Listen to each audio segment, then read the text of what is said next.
여러분 안녕하십니까. 오늘도 권일용TV를 찾아주신 여러분께 진심으로 감사의 말씀을 드립니다. 저와 함께 해주실 두 분 원장님들 소개해드리겠습니다. 네, 안녕하세요. 서한서입니다. 안녕하십니까. 아직도 개를 열심히 키우고 있는 개화범 고주홍입니다. 최근에 그 서모 연예인, 여성 연예인이 가스라이팅 관련 이슈가 굉장히 화두가 되었습니다. 그래서 저희들도 지금 긴급하게 이 가스라이팅과 관련해서 어떤 범죄가 일어났는지 범죄 관련 이야기를 좀 말씀드리고자 하고요. 그것을 알고 싶다 해서 최근에 저도 인터뷰를 했습니다. 방송도 나오고 했습니다만 세 자매에 의한 어머니 살인 사건이 안양에서 발생을 했었고요. 2020년 7월 25일입니다. 그러니까 작년 사건이고요. 지금 최근에 또 발생한 잔혹범죄가 하나 있죠. 김태현이라는 자가 새 모녀를 살해한 사건이 있었습니다. 이 사건에 대해서는 다음 시간에 저희들이 좀 심층 연구를 해서 분석 내용을 말씀드리고요. 오늘은 가스라이팅과 관련해가지고 안양에서 발생한 이 어머니를 살해한 사건 살해, 또 한 사례로는 인천에서 과외 선생님이라고 지칭이 되는 한 여성에 의한 학생 살인 사건, 두 가지 사례를 통해서 이런 가스라이팅에 대해서 중점적으로 그 사건에 대한 범죄자의 심리, 피해자들이 어떤 범죄 피해를 당했는지를 좀 심도 있게 살펴보는 내용으로 준비를 했습니다. 먼저 그 가스라이팅에 대한 얘기를 설명드리기 전에요. 사례부터 시작을 하겠는데요. 안양 모친 살해 사건에 대해서 간략하게 좀 설명을 한번 해주시죠. 네, 사건 개요는요. 2020년 7월 25일, 그러니까 작년입니다. 여름에 안양에서 카페를 운영하던 세 자매가 종교인으로 보여지는 것 같은 그 진모 씨의 사주를 받고 본인들의 어머니 정 씨를 둔기로 폭행해 숨지게 한 사건입니다. 대략적인 타임라인을 보면 이분들의 인연은 한 30년 전으로 거슬러 올라가게 됩니다. 30년 전에 이제 같은 상가에서 피해자 부부는 슈퍼를 했고, 그리고 사주를 했다고 하는 진 씨 부부는 문방구를 해서, 그래서 그렇게 30년 전부터 친해지게 된 부부에 대한 사건인데, 가해자로 추정되는 그 진 씨의 건물에 세 자매가 카페를 개업하고 운영을 하고 그런 계속 왕래를 하던 도중에 사주로 인하여 어머니를 둔기로 가격하여 사망하게 이른 사건. 그게 좀 타임라인이 좀 이루어지는 것 같습니다. 참 이해가 안 되네요. 이해가 안 돼요. 예, 여러 가지 오늘 내용을 한번 검토를 해보겠습니다. 근데 그 사건 내용에 보면 가장 좀 이상하게라고 할 수 있는 정황적으로 들어가는 게 부동산 거래가 좀 석연치 않다라고 하는 부분이 좀 있습니다. 아버지가 2019년에 사망을 하면서 이제 그 갖고 있는 부동산을, 아파트를 상속을 하고, 그러고 돈이 좀 여유가 되니까 그 카페를 개업하기 위해서 상가 2층을 매입을 하는데, 주변에서도 얘기하는 실제 거래 가격이 그 가격은 도저히 터무니도 없다라고 하는 너무 비싼 금액에 그 자녀가 인수를 해서 그렇게 하는 그 정황적인 부분에 대해서 이게 좀 정상적인 거래로 볼 수 있겠냐라고 하는 의문점을 많이 자아내고 있습니다. 자, 남궁 부부가 있고 진씨 부부가 있습니다. 그래서 30년 전부터 이 부부는 이제 가까이 살면서 알고 지내왔고요. 이 남궁 씨의 자녀 세 자매가 있고요. 근데 이제 남궁 씨의 아버지는 이제 10년 전에 사망을 했고, 2019년에. 예, 2019년에 사망을 했고, 네. 그 다음에 이제 어머니와 세 자매가 살면서 진씨 부부가 갖고 있는 빌딩에 이제 그 카페를 개업을 한 거죠. 네.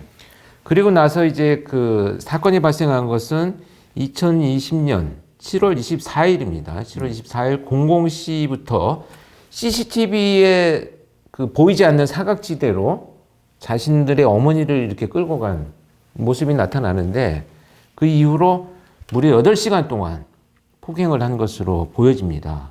왜냐하면 이제 쓰러져서 의식을 잃고 있다라고 119에 신고한 시간이 8시간이 지난 이후이기 때문에 상당 시간 오랫동안 참 잔혹한 폭행이 이어졌다 이렇게 보여지고요. 그래서 이미 119가 도착을 해가지고 병원으로 이송을 하고 나서 도착하니까 이미 사망을 했었다 이렇게 진술이 되고 있습니다. 그래서 8시간 동안 무려 어머니를 폭행해서 세 자매가 범죄를 저지른 사건이 되겠습니다. 그런데 이게 제가 궁금한 건 첫 번째. 그럼 처음에 구속은 첫째만 구속이 됐고 둘째, 셋째는 이제 불구속이라고 보면 첫째만이 주된 범인으로 지칭을 했었던 거예요? 경찰 수사에서는? 그렇죠. 일단은 이제 폭력을 행사한 것이 세 자매가 설마 어머니를 폭행을 했겠느냐라는 것으로 이제 조사가 시작되어 가지고 네. 이 세 자매의 진술을 받아보니까 가담하거나 뭐 방조한 사실들은 있지만 본격적으로 이 주도적인 범행을 저지른 것이 이제 큰딸이다라고 판단이 되어 가지고 경찰 수사에서는 일단은 큰딸이 구속이 됐었죠. 폭행을 사주한 진 씨하고 딸들이 나눴던 카톡을 디지털 포렌식에 통해서 어느 정도 복원을 했다고 그러고 경찰 수사 단계에서 이제 아마 그런 것들이 좀 많이 밝혀진 것 같더라고요. 그렇습니다. 그래서 이제 그 경찰에서 이제 구속 기간 짧으니까 1차 수사를 마치고 검찰에 송치를 됐는데 검찰에서 이 사건이 왜 발생했는지를 보다 더 이제 본격적인 수사를 진행할 때 이제 디지털 포렌식을 통해서 과연 어떤 일들이 벌어졌는가 휴대폰 복원을 해보니까 충격적인 얘기들이 나오기 시작을 하죠. 그래서 이제 그 사건의 실체가 밝혀져 가지고 세 자매가 다 구속이 되고 그 가스라이팅을 해서 사주했다라고 판단이 되는 진 씨까지도 구속이 된 사건입니다. 근데 이 와중에 상당히 많은 끔찍한 내용들이 가스라이팅과 관련돼서 연결이 되어 있습니다. 자, 일단은 뭐 부검 결과들을 보니까요. 등 뒤쪽에 붉은 자국이 있어서 처음에는 시반이 형성된 것으로 보였다라고 하는데요. 그 범위가 너무 넓어서 부검 시 절개를 해보니까 모두 피하 출혈이었다라고 하는데 피하 출혈은 여러분 멍입니다. 멍. 굉장히 많은 폭력이 행사되었을 때 등 쪽으로 전반적으로 다 멍이 들어 있었다 이렇게 보시면 될 것 같습니다. 뭐 그 이후에도 뭐 복합 피하 출혈이 더 서로 융합이 되어 있다 이런 뭐 부검 결과들을 이렇게 보니까요.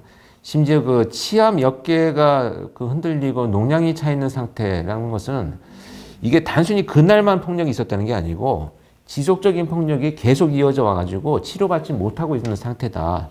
이렇게 판단이 될 수가 있습니다. 뭐 어머니 귀도 뭐 요즘 그 레슬링 선수들 보면 무슨 그 약간 귀에 상처가 계속 나서 그런 모습이었다고 이러면 계속 지속적인 뭔가 폭행이 있었다고 봐야 되는 거겠죠? 예, 그렇죠. 그런데 이제 경찰 초기 수사에서 아마 밝히지 못한 것이 제가 볼 때는 최초의 큰 딸이 주장했던 건 뭐냐면 코로나 이후에 그 매출이 급감하니까 돈을 좀 달라고 했는데 어머니가 돈을 안 줘서 내가 그 싸우고 다투던 중에 내가 폭력을 행사했다라고 주장을 했기 때문에 그 부분에 대한 것들을 조사하는 과정에서 나머지 그러니까 궁극적인 동기를 제대로 밝히지 못하지 않았는가 하는 이제 안타까움이 있죠. 그래서 이제 검찰에서 이제 그 전반적인 내용을 다시 검토를 하게 됩니다. 그러면 어쨌든 여기서 여러 가지 질문들이 많은데요. 사주를 한 거로 주장하는, 그죠? 이 가스라이팅을 전수한 사람으로 주장하는 진 씨에 관련된 질문들이 좀 먼저 우선이 될 것 같은데, 이 진 씨하고 그 딸하고 주고받은 메시지 내용에서 나오는 진 씨의 그런 주도적으로 그 사람 하는 특징, 그건 뭘로 봐야 될까요? 문자 메시지를. 문자 메시지를 한번 소개를 한번 해주시죠. 예. 문자 메시지는 뭐 대략적으로 간단하게 뭐 말씀드리면 사실 여기서 말씀드리기도 좀 뭐 어려운 말인데 뭐 이런 겁니다. 그러니까 그 진 씨가 그 첫째 딸에게 보낸 말 중에 뭐 네가 그런 약한 말 한다는 것도 니네 엄마가 노리고 하는 거야. 잡아라 잡아. 뭐 이런 식으로 얘기를 했다고 하고 또 첫째 딸이 그 진 씨에게 보낸 문자는 또 이런 것들이 있습니다. 대가리를 깨서라도 잡을게요. 뭐 이런 말도 있었고 굉장히 뭐 자기 어머니를 상대로 진 씨와 나눈 그 문자 내용 등이 뭐 아주 정말 충격적인 내용들이 많이 있더라고요. 그렇죠. 거기 보면 내용 중에는 어머니를 지칭하는 단어를 이 인간이라는 얘기도 나오고, 그죠?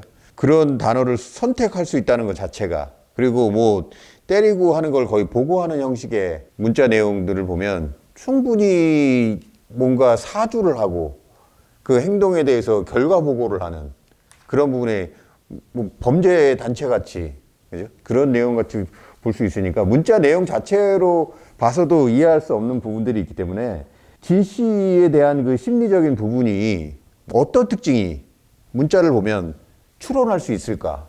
예, 하나씩 우리가 짚어보겠습니다. 그런 문자들이 이제 발견이 된 거죠. 결국은 그래서 이 사건이 단순히 뭐 그 가게가 운영되지 않기 때문에 뭐 돈을 달라고 하는 이런 가족 내 갈등 관계로 인해서 빚어진 사건이 아니고 뭔가 지금 큰 다른 이유가 있다라는 것이 이제 그 드러나기 시작을 한 거죠. 그래서 수사 결과는 결국은 그 자매를 모두 살인 및 뭐 방조 또는 공범의 관계로 이제 체포를 하고요. 그 사주를 했다는 진 씨도 체포를 해서 구속이 됩니다. 그런데 2021년 1월 8일에 1심 선고에서는 그 큰딸은 징역 10년, 둘째, 셋째 딸은 징역 7년, 그 진 씨, 사주를 했다라고 하는 진 씨는 2년 6개월을 선고받게 됩니다. 이 사실은 사주를 했다면 교사인데, 교사가 굉장히 큰 범죄잖아요. 그런데 지금 2년 6개월밖에 안 된 이 문제가 왜 발생했냐면, 이 카톡 내용에 보면 그를 살해하라고 하는 지시는 없어요. 네. 그러니까 폭력을 계속 가하라고 하는 어떤 지시, 이런 조종은 나타나는데, 살해하라, 뭐 죽여라 이런 말이 안 나왔기 때문에 이것을 그냥 살인교사로 보기는 어렵다, 이런 판단이 됐던 것 같아요. 진 씨의 행동이 그 가스라이팅에 해당이 되는지 이런 부분을 좀 알 수 있을 것 같은데. 네, 가스라이팅. 네, 가스라이팅은 사실은 심리학의 공식적인 학술 용어가 아닙니다. 여러분들 아시다시피 지금 이 가스라이팅이라는 용어가 나온 것은 그 1938년에 연극 가스라이트라는 것을 이제 모티브로 해가지고 그 이후에 사람들을 조종하고 통제하고 또 자기 마음대로 어떤 그 움직이게 만드는 이런 심리적인 상태로 우리가 가스라이팅을 한다, 이렇게 개념화시키고 있습니다. 예를 들면 뭐 묻지마 범죄, 그러면 묻지마 범죄가 법률 용어도 아니고 학술 용어도 아니지만 묻지마 범죄 그러면 우리 다 알고 있잖아요. 보이스피싱 범죄도 뭐 마찬가지입니다. 보이스피싱 범죄라는 것이 사실 법률 용어나 학술 용어는 아니지만 다 그렇게 이제 개념화된 것처럼 가스라이팅도 이 심리학에서 그런 상대방의 자주성, 예를 들면 자유의지를 교묘하게 무너뜨리는 언행의 일체 모두를 다 가스라이팅이다, 이렇게 표현을 하고 있는 거죠. 개념화시켜서. 상대방에 대한 간섭, 상황적인 연출과 조작, 귀인 오류, 이런 것을 일으키게 하는데요. 귀인 오류라고 하는 것은, 심리학에서 이 귀인이라고 하는 것은 굉장히 중요한 어떤 의미를 갖고 있는 용어입니다. 그러니까 어떤 일이 발생을 하면 그 원인이 어디에 있는가를 우리가 귀인하게 되거든요. 이제 찾게 되죠. 뭔가 어떤 일들이, 이벤트가 발생하면 그 원인이 어디에 있는가를 발생하는데, 이 귀인이 대부분이 적절하게 이루어져요. 상식의 선에서. 사람들이 날 쳐다보면 뭐가 묻었나, 무슨 일이 있나, 이런 것을 이제 보편적이고 타당한 어떤 이 상식의 선에서 어떤 원인이 있는 것을 찾게 되잖아요. 그래서 많은 이벤트들이 어떤 상황이 발생할 때마다 귀인을 적절하게 해 나가는 것이 정상적인 사람들의 삶인데, 이것에 오류를 일으키게 만드는 거죠. 그러니까 그 원인이 전혀 다른 어떤 미신에 있다든지, 또는 상대방이 어떤 하지도 않은 일을 한 것처럼 잘못 원인을 전가하게 한다든지, 이런 것을 이제 귀인 오류라고 해서 굉장히 심각한 문제를 발생시키기도 하죠. 그런데 여러분, 이게 굉장히 중요한 게 뭐냐면요, 그 피해자 입장에서는 내가 지금 가스라이팅을 당하고 있는지를 몰라요. 그래서 점차 더 깊은 그 통제 속으로 들어가게 되기 때문에 이것은 주변에서 알려줘야 됩니다. 근데 어떤 특징들을 나타내느냐, 대체적으로 관계가 자꾸 차단이 돼요. 여러 사람과의 관계를 맺고 살아가던 사람이 자꾸 관계가 차단이 되고 연락이 끊어집니다. 평상시에 하지 않았던 행동들을 하거나 의사표현을 해요. 그러니까 귀인 오류 같은 게 일어나가지고. 그래서 저 사람이 좀 이상하다, 저 친구가 그러지 않았는데 좀 자꾸 이 사회적 관계가 철회되고 문제가 있는 것 같다, 그러면 반드시 가스라이팅을 당한다라는 생각을 할 필요는 없지만 뭔가 문제가 있다라고 생각을 해서 우리가 주변 사람들을 좀 살펴보는 것이 되게 중요하다, 이렇게 생각합니다. 가스라이팅은 자기가 뭔가 잘못하고 있는 것 같은 생각들, 그 다음에 내가 그 가스라이팅을 하는 사람의 의도에 따라서 합리적이든 합리적이지 않든 이런 것을 판단하기 전에 이미 자꾸 따라가면서 그 사람의 어떤 그 의도에 맞는 행동을 하게 된다, 이런 것이 대표적인 특징입니다. 자, 이 사건에 있어서 여러분들 이제 하나씩 짚어보면서 그 가스라이팅에 대한 어떤 내용을 좀 더 심도 있게 살펴보도록 하겠습니다.